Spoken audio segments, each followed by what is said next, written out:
நம்ம இன்னைக்கு பழனி புதுதாராபுரம் ரோட்ல இருக்கிற போகர் டியூஷன் சென்டருக்கு தாங்க வந்திருக்கோம். இங்க பாத்தீங்கன்னா எல்கேஜில இருந்து +2 வரைக்கும் படிக்கிற எல்லா குழந்தைங்களுக்குமே டியூஷன் சொல்லி தராங்க.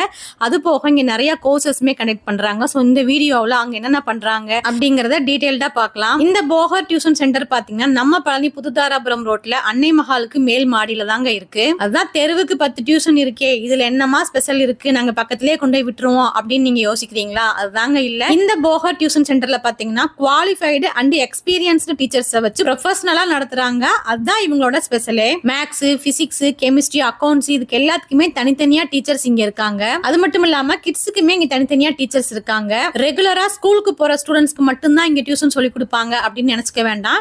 10th 12th ஃபெயில் ஆனவங்களுக்கும் நீங்க இங்க சேர்த்து விட்டீங்கன்னா அவங்க சூப்பராவே கைட் பண்ணி உங்க குழந்தைங்களுக்கு சொல்லி கொடுப்பாங்க. ஹோம் டியூஷனும் இவங்க எடுக்கிறாங்க. உங்க குழந்தைங்களுக்கு வீட்லயே வந்து கிளாஸ் எடுக்கணும் அப்படின்னு நினைச்சாலும் இவங்களை கான்டாக்ட் பண்ணுங்க, வீட்ல வந்தே சொல்லி கொடுப்பாங்க.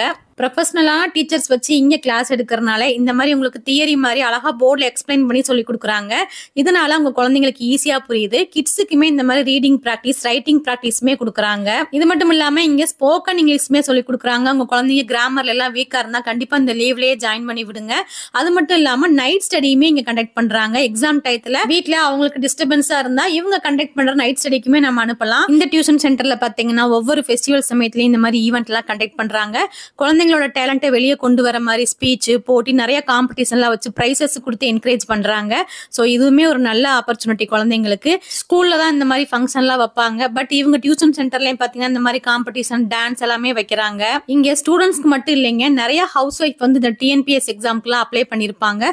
ஸோ அவங்களுக்கு நிறைய டவுட்ஸ் எல்லாம் இருக்கும். மேக்ஸ்ல மற்ற எல்லாத்துலயும் டவுட்ஸ் இருக்கும். அவங்களுக்கும் இங்க கோர்ஸ் வந்து கண்டக்ட் பண்றாங்க. ஒரு டியூஷன் சென்டர்லயே இவ்வளோ நல்லா கோச்சிங்கும் கொடுத்து குழந்தைங்களுக்கு இவ்வளோ மோட்டிவேஷனலா பண்றாங்க அப்படிங்கிறது ரொம்பவுமே ஆச்சரியமான விஷயம் தாங்க. இப்போ இங்க டியூஷன்ல என்னென்ன சொல்லி தராங்கிறதையும் மேடம் கிட்ட கேட்டு தெரிஞ்சுக்கலாம். Good evening madam. Good evening ma'am. Ma'am பையன் வந்து 10th போறான். இப்ப 9th 10th போறான். சாமி ஸ்கூல்ல படிக்கிறான். சரிங்க மேம். டியூஷன் எடுக்கிறதா இங்க நான் கேள்விப்பட்டேன். நாங்க இங்க டியூஷன் எடுத்துட்டு இருக்கோம். சரிங்க மேடம். எல்கேஜில இருந்து 12th வரைக்கும் ஸ்டூடண்ட்ஸ்க்கு எடுத்துட்டு இருக்கோம். Okay okay. இங்க பையன் வந்து 10th படிச்சிட்டு இருக்கான். இப்ப 9th முடிச்சிட்டு 10th போறான். நாங்க இந்த லீவ்லயேவும் நாங்க பசங்களுக்கு 9th முடிச்ச பசங்களுக்கு 10th கிளாஸ் ஸ்டார்ட் பண்ணிட்டோம். அதே மாதிரி 11th முடிச்ச ஸ்கூல்ல வந்து ஸ்பெஷல் கிளாஸ்லாம் எதுவும் இல்ல.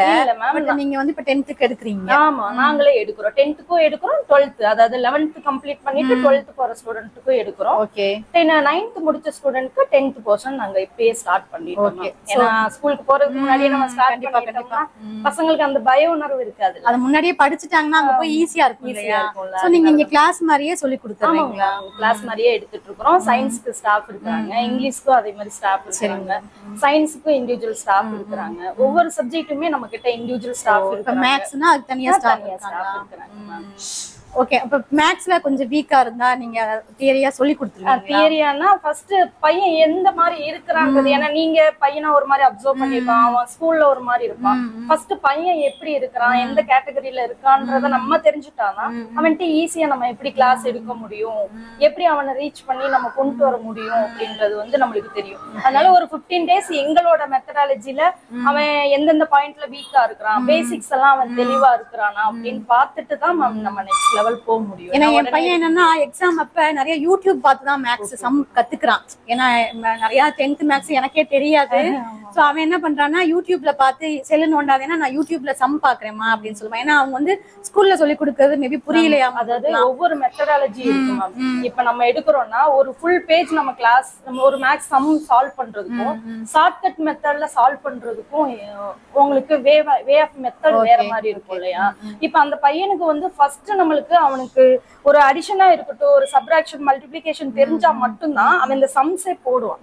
இப்ப ஃபார்முலா ஷீட் வந்து ஃபார்முலா அவன் ஃபெமிலியரா இருந்தானா ஒரு சம் ரீட் பண்ணும் போதே அதுல என்ன கிவன் இருக்கு அப்படின்றத அவன் பார்த்துட்டு அவன் தெளிவா அவனே பண்ண ஆரம்பிச்சிடும். ஏன்னா உங்களுக்கு கிவன் என்ன வேணும், நம்மளுக்கு என்ன நீடுன்றது தெரிஞ்சிச்சுன்னா அந்த சம் சால்வ் பண்றது ஈஸியா இருக்கும். அப்ப அவனுக்கு என்ன மெத்தடாலஜி ஈஸி வேலை. ஏன்னா இப்ப நம்ம எல்லாருமே என்ன பண்றோம், கஷ்டமானதை யாருமே நோக்கி போறோம் இல்லையா? ஈஸியானது எது இருக்கோ அதை நோக்கி தான் போறோம். அப்ப ஷார்ட்கட் மெத்தட்ல நாங்க சொல்லி தரோம். ஈஸி ட்ரிக்ல ஷார்ட்கட் மெத்தட்ல நாங்க சொல்லி தரோம். சோ மேத்ஸ் எல்லாமே பிசிக்ஸ், கெமிஸ்ட்ரி அதுவும் பிசிக்ஸ், கெமிஸ்ட்ரி எல்லாமே நம்ம அது இல்லாம நீட் கோச்சிங் கொடுத்துட்டு இருக்கோம், ஜேஇ கோச்சிங் கொடுத்துட்டு இருக்கோம். பிசிக்ஸ், கெமிஸ்ட்ரி இம்பார்ட்டன்ட் ப்ராப்ளம் அது எப்படின்னா உங்களுக்கு ஈஸி வேல சால்வ் பண்றதுக்கு, ஈஸியா ஞாபகம் வச்சுக்கிறதுக்கு. ஏன்னா எக்ஸாம் போய் உட்காந்தோன்னா ஹால்ல உட்காந்தோன்னா நர்வஸ் ஆகி கண்டிப்பா மறந்துடுவாங்க. ஆனா அது மறக்காம இருக்கிறதுக்கு டே டு டே லைஃபோட ரிலேட் பண்ணி தான் நாங்க ஒவ்வொரு விஷயமும் நாங்க செய்யறோம். ஏன்னா அப்ப டே டு டே லைஃப்ல நம்ம ரிலேட் பண்ணி செய்யும் போது அந்த விஷயம் நம்மளுக்கு எப்பயுமே மறக்காது. இல்ல இப்ப தமிழ்ல கொஞ்சம் வீக்கா இருக்கேன். நான் மெட்ரிகுலேஷன் ஸ்டார்டிங்ல இருந்து படிச்சதுனால தமிழ்ல கொஞ்சம் ஸ்பெல்லிங் மிஸ்டேக் நிறைய வரலாம். நானும் சொல்லிட்டே இருப்பேன் 10th போனா இப்படி ஸ்பெல்லிங் மிஸ்டேக் வரும். ஹேண்ட் ரைட்டிங் கொஞ்சம் மோசமா இருக்கு தமிழ்ல மட்டும். இங்க வர்ற ஸ்டூடெண்ட்ஸ் 12th வரைக்கும் இருக்கிற ஸ்டூடெண்ட்ஸ்க்கு பெரிய டிராபேக் என்னன்னா மெட்ரிகுலேஷன்ல படிக்கிறவங்களுக்கு தமிழ் கண்டிப்பா வர மாட்டேங்குது. அப்படின்னும் போது 12th படிக்கிற பையனுக்கு நாங்க ஹேண்ட் ரைட்டிங் பிராக்டிஸ் கொடுக்குறோம், ரீடிங் பிராக்டிஸ் கொடுக்குறோம். ஏன்னா உங்களுக்கு மஸ்ட் இல்லையா ரீடிங்ன்றது. ஒரு பஸ்ஸை பார்த்து கூட நம்ம ஏறணும் அப்படின்ற போது அவங்க அங்க வந்து லேக் ரீட் பண்ண தெரியணும் தமிழ்ல தெரியல. ஏன்னா மெட்ரிகுலேஷன்ல சுத்தமாவே அவனுக்கு வந்து தமிழ் தெரியல.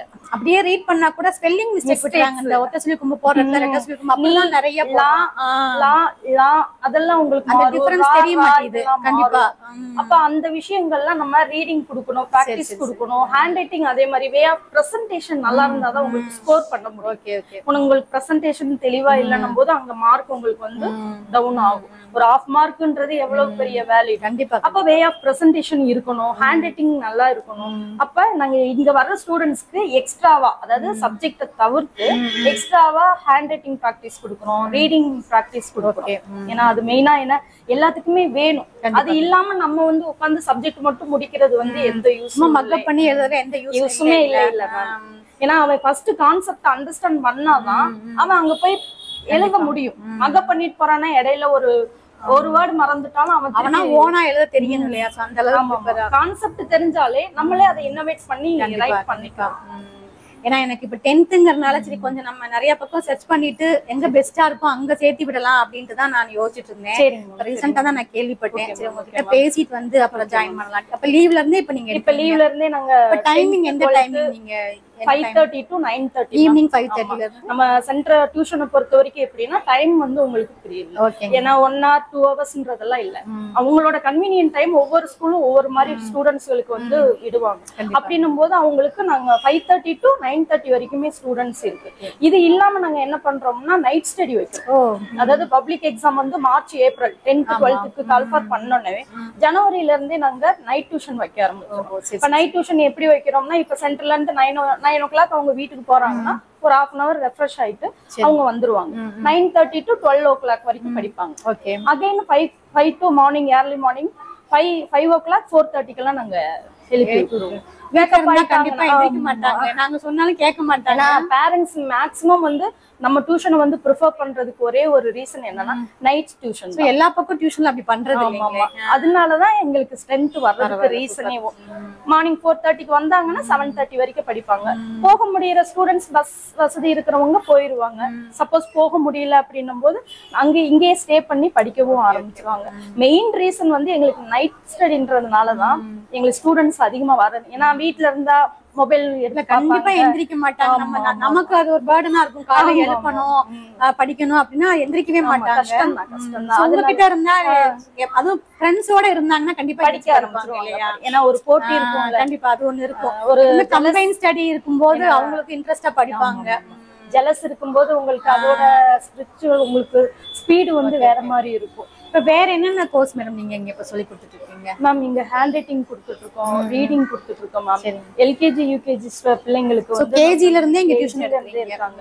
அதாவது ஸ்கூலுக்கு அனுப்பி விட முடியல, இல்ல எங்களால பார்க்க முடியல, ஏஜ் ஒரு மாதிரி இருக்கு அப்படின்னும் போது அவங்களும் ஸ்டூடெண்ட்ஸ் கொடுத்தது. ஏன்னா எல்கேஜி போறதுக்கு முன்னாடி ப்ரீ ஸ்கூல் போறதுக்கு முன்னாடி அவங்களும் லேர்ன் பண்ணிக்கிட்டு கொண்டு வந்து ஸ்டூடெண்ட்ஸ் விடுவாங்க. நாங்க அவங்களுக்கும் தனியா இண்டிவிஜுவல் ஸ்டாஃப் கேஜிஸ்க்கு தனியா ஸ்டாஃப் தனியா தான் போட்டு ஸ்டாஃப் போட்டு. இப்ப லீவ் எல்லாம் இப்ப சாட்டர்டே சண்டே டியூஷன் இருக்குங்களா மேம்? சாட்டர்டே வரைக்கும் கம்பல்சரி டியூஷன் இருக்கு. மண்டே டு சாட்டர்டே வரைக்கும் இருக்கு. சண்டே மட்டும் இருக்காது. இப்ப ஹாஃப்லி குவார்ட்லி உங்களுக்கு எக்ஸாம் வந்துருச்சு, பப்ளிக் எக்ஸாம் வந்துருச்சுன்னா நம்ம என்ன பண்ணிடுவோம்னா சண்டே கிளாஸஸும் நாங்க ஆஃபர் பண்ணி எக்ஸாம் டைத்துல மட்டும் சண்டே கிளாஸஸ் இருக்கும்.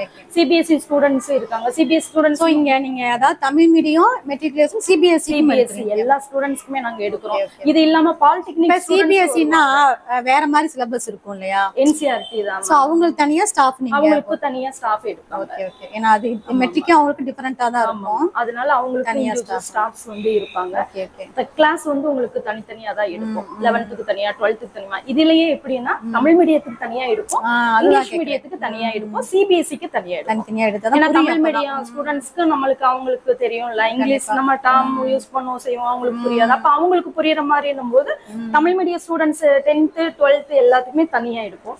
இங்கிலீஷ் மீடியத்துக்கும் அதே மாதிரி தான். சிபிஎஸ்இக்கு தனியா தான் இண்டிவிஜுவல் ஸ்டாஃப் இருக்கும். இப்ப நீட் எல்லாம் சொன்னீங்க இல்லைங்களா? சோ அதுக்கு வந்து டே டைமிங் உங்களுக்கு ஈவினிங் டைம் நீங்க இதே டைம் சப்போஸ் இவங்க என்ன பண்ணிருப்பாங்கன்னா நீட் வந்து மார்னிங் டைமும் சில பேர் கேட்பாங்க, மார்னிங் டைமும் நாங்க எடுத்துக்கோம். சோ அதுமே டைமிங் இருக்கு. ஏன்னா அவங்களோட ஃபிளெக்சிபிள் டைம் எந்த டைமோ அந்த டைத்துக்கு நாங்க அவைலபிள். நிறைய நீட் ஸ்டூடெண்ட் இங்க கிளாஸ்ல ஜாயின் பண்ணி படிச்சிருக்காங்க. அது ரிசல்ட் எல்லாம் நீங்க கொடுத்தீங்க? நல்ல ரிசல்ட் தான் வந்து. ஓகே. வேற நீட் இல்லாம வேற என்ன பண்றீங்க? யாருக்கு சொல்லி கொடுத்து? ஜேஇன்னு சொன்னீங்க. ஜேஇ சொல்லி கொடுத்துட்டு இருக்கோம் மேம். ஜேஇல வந்து மெயின்ஸ் நாங்க கிளாஸ் எடுத்துட்டு இருக்கோம். ஏன்னா நம்ம அதுக்கு வந்து நீங்க மெட்டீரியல்ஸ் எல்லாம் கொடுத்துருவீங்களா? மெட்டீரியல்ஸ் கொடுத்துருவோம், ப்ரீவியஸ் இயர் क्वेश्चंस கொடுத்துருவோம், புக் மெட்டீரியல் நாங்க ரெஃபர் பண்ண மெட்டீரியல் நாங்க வச்சிருக்கோம். அது கொடுத்துருவீங்க. அந்த மெட்டீரியல்ல தான் வச்சு தான் நாங்க உங்களுக்கு கிளாसेसும் நாங்க எடுக்கிறோம். இதுல எல்லாமே ப்ரீவியஸ் இயர் क्वेश्चंस, அவங்களுக்கு டெஸ்ட் பேட்ச் எல்லாமே நாங்க கண்டக்ட் பண்றோம். ஓகே. இப்ப நிறைய சென்டர்ல பெரிய பெரிய ஸ்கூல்ஸ்ல வந்து நீட் இதெல்லாம் சொல்லி கொடுக்குறாங்க. சோ அதுக்கும் இப்ப இங்க நமக்கும் என்ன டிஃபரெண்ட்னா காஸ்ட் வைஸ். ஏன்னா எல்லாருனாலையும் எல்லா விஷயமும் நம்ம காசு கொடுத்து நம்ம பண்ண முடியாது. கண்டிப்பா. இப்ப மெயினா வந்து நாங்க ஃபோக்கஸ் பண்றது வந்து கவர்மெண்ட் ஸ்கூல் செக்டர் பிள்ளைங்களுக்கு. ஏன்னா அவங்களுக்கு ஆசை இருக்கும், ஆனா எப்படி படிக்கணும்ன்ற மெத்தட் தெரியாது. அப்படின்னும் போது அந்த பிள்ளைங்களுக்கு வந்து நாங்க மெயின்லி ஃபோக்கஸ் பண்ணுவோம். நம்ம மத்த பிள்ளைகளை ஃபோக்கஸ் பண்றதை விட கவர்மெண்ட் செக்டர்ல ஸ்கூல்ல படிக்கிற பிள்ளைங்களுக்கு வந்து நீட் படிக்கணும்னு ஆசை. ஏன்னா அவங்க தமிழ் மீடியத்திலேயே படிச்சு வந்திருப்பாங்க. இப்ப நீட்ன்றது போது உங்களுக்கு இங்கிலீஷ்ல தான் இருக்கும், அவங்கனால அதை பண்ண முடியாது. அப்ப அதை பார்த்தனே ஆசை இருக்கிறவங்க கூட பண்ணணும்ன்ற அந்த ஒரு இது வராது, ஏன்னா பய உணர்வு வந்துடும். அப்ப அந்த மாதிரி ஸ்டூடெண்ட்ஸ் அந்த மாதிரி நீங்க நீட்ல சொல்லி கொடுத்துறீங்க. தமிழ் மீடியத்துக்கு அந்த மாதிரி சொல்லி கொடுத்தாதான் அவங்களுக்கு அது புரியும். Okay okay. சோ அதுக்கு ஃபீஸ் அஃபோர்டபிளா தான் இருக்கும். இப்ப பையனுக்கு நான் கேட்டேன் இல்லைங்களா 10th அதுக்குலாம் எவ்வளவு ஃபீஸ் சார்ஜ் பண்றீங்க? மேம் நார்மல் ஃபீஸே எங்களுக்கு 500 ல இருந்து தான். Okay okay. 500 ல இருந்து. சோ கிளாஸ் வைஸா நீங்க வைஸா அப்புறம் ஸ்ப்ளிட் பண்ணிக்கோ. ஓகே. இந்த மெட்ரிகுலேஷன்னா ஒரு மாதிரி அந்த மாதிரி நீங்க வாங்கிக்குவீங்க. ஓகேங்க மேடம். என்ன நான் பாயிண்டர் கேட்டுட்டு நான் கண்டிப்பா ஜாயின் பண்ணி விடுறேன். ஏன் அப்படின்னா அவனுக்கு இந்த லீவ்லயே கிளாஸ்க்கு போனாதான் ஸ்கூல் ஓபன் பண்ண உடனே அவங்களுக்கு அந்த பயம் இல்லாம இருக்கும். பிளஸ் கொஞ்சம் அட்வான்ஸ்டா படிக்கிறது நல்லது. நானும் சொல்லிட்டே தான் இருந்தேன், பட் எனக்கு ஒரு கரெக்டான டியூஷன் சென்டர் கிடைக்கல. சரி நான் பசங்க மேம் இப்ப 10th வரைக்குமே என்ன பண்ணிருப்பாங்கன்னா ஒரு செட் ஆஃப் புக்ஸ், சயின்ஸ்னா ஒரே ஒரு புக் தான், எஸ்எஸ்னா ஒரே ஒரு புக் தான், இப்படி ஒரு புக் பார்த்திருப்பான். இப்ப 11th 12th அவன் போறான் அப்படின்னும் போது உங்களுக்கு வேகான சப்ஜெக்ட். அப்ப அந்த முன்னாடியே போறதுக்கு முன்னாடி இப்ப 9th வரைக்கும் போது உங்களுக்கு அவனோட மெத்தட் வந்து ஒரு மாதிரி இருக்கும். இப்ப 10th போறோம்னா எல்லாமே சொல்லுவாங்க டே 10th வந்துட்டு நல்லா ஸ்கோர் பண்ணணும் அப்படின்னு ஆரம்பத்திலேயே அவனுக்கு ஒரு பயம் கொடுத்துருவான். அப்படின்னும் போது நம்ம இந்த லீவ்லயே அவனுக்கு கொஞ்சம் கொஞ்சம், அதாவது எல்லாமே நம்ம நடத்தலனாலும் 10th இவ்வளவுதான் இந்த சப்ஜெக்ட் இப்படி இருக்கும் அப்படின்றத நம்ம புரிய வச்சிட்டோம்னாலே அவன் 10th போகும்போது ஒரு பயம் இல்லாம ஒரு கான்பிடென்ட்டா படிக்கும். அதுவும் இல்லாம என்னன்னா இப்ப 9th வரைக்கும்னா அவங்க ஒரு புக் பேக் கொஸ்டின் ஆன்சரோ அந்த ஃபில்லப்ஸோ அதெல்லாம் படிக்கிறாங்க. இன்டீரியரா இருக்க படிக்கிறது இல்ல. பட் நம்ம சொன்னாலும் அதெல்லாம் வராது, நாங்க புக் பேக்ல இருக்கிறது படிச்சா உண்மைதான். ஏன்னா புக் பேக் இருக்கிற கொஸ்டின்ஸ் மட்டும் தான் அவன் அதை மட்டும் தான் ரீட் பண்ணுவாங்க.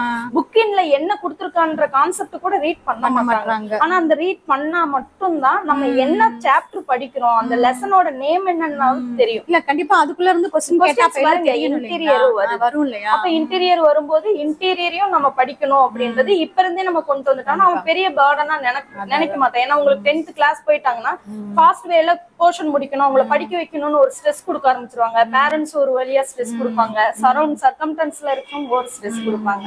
அப்ப அவன் என்ன ஆயிடுவான்னா நர்வஸ் ஆயிடுவான். அப்படின்னும் போது இப்பயே படிக்க அவ்வளவுதான் 10th படிச்சிடலாம், 12th இவ்வளவுதான் இருக்கும் படிச்சிடலாம் அப்படின்ற ஒரு பாசிட்டிவ் வைப்ரேஷன்ஸ்.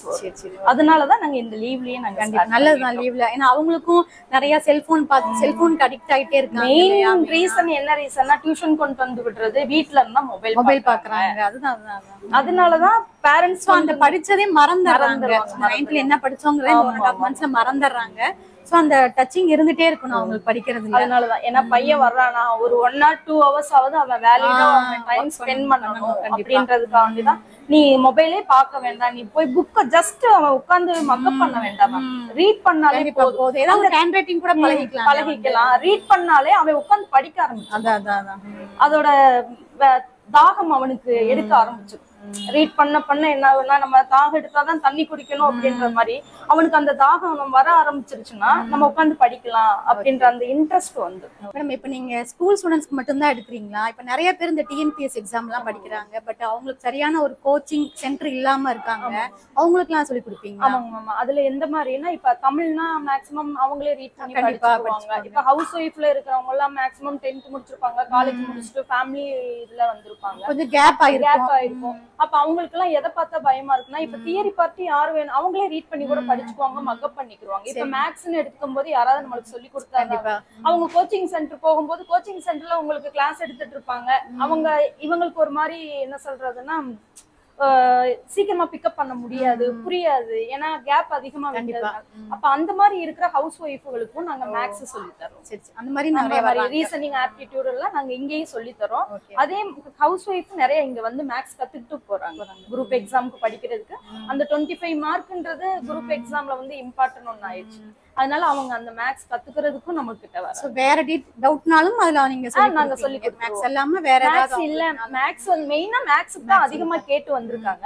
இது இல்லாம கேட்டாலும் நாங்க டவுட் கிளாரிஃபை பண்ணிடுவோம். தமிழ் கிளாसेस நம்ம இலக்கணம் எல்லாம் நம்ம இலக்கணம் மெயின். ஏன்னா இப்ப இலக்கணம் தான் உங்களுக்கு அதிகமா கேக்குறாங்க. அதனால இலக்கணத்துல டவுட் இருந்தாலும் நாங்க சொல்லி தரோம். ஏன்னா இப்ப ஸ்கூல் டச்சிங்ல இருக்கிறவங்களுக்கு அது தேவைப்படாது. இப்ப ஹவுஸ் ஒய்ஃபா இருக்கவங்க இப்ப நிறைய பேர் கவர்மெண்ட் எக்ஸாம் எழுதணும்ன்ற இன்ட்ரெஸ்ட் வந்துருக்கு. கண்டிப்பா நிறைய அப்ப அவங்களுக்கு அந்த மெத்தட் தெரியாது, மேக்ஸ் தெரியாது, அப்படின்னும் போது அவங்களுக்கும் நாங்க சால்வேஷன் பண்ணி கொடுக்கிறோம். அப்புறமா அவங்க வீட்ல இருந்தா அந்த வீட்ல ஒர்க் பண்ணணும், வேலை செய்யணுங்கிறதே கான்சென்ட்ரேஷன் போயிடும்.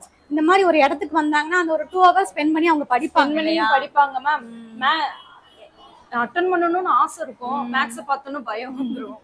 அப்ப இங்க வந்து கத்துக்க போது அவங்களுக்கு ஈஸியா இருக்கும். ஏன்னா எங்களோட சேர்ந்து உட்கார்ந்து படிக்கும் போது அவங்களுக்கு என்னன்னா அந்த கில்ட்டி ஃபீலிங் இருக்கு. கண்டிப்பா நான் கோச்சிங் சென்டர் போகும்போது ஒவ்வொருத்தவங்க ஒவ்வொரு மாதிரி இருப்பாங்க, சொல்லி தருவாங்களான்னு ஃப்ரெண்ட்லியா இருக்கறதுனால அவங்களுக்கு பண்ண மாட்டாங்க. இப்ப நம்மட்ட வரும்போது ஈஸி அப்ரோச் வேவா, அதனால வர்றாங்க. அவங்களும் வர்றாங்க. போஹா டியூஷன் சென்டர்ல என்னென்னலாம் கிளாஸ் எடுக்கிறாங்கன்னு சொல்லிட்டு எல்லாமே இந்த வீடியோல பாத்திருப்பீங்க. மேம் எல்லாமே அவங்க டீடைலா சொல்லியிருந்தாங்க.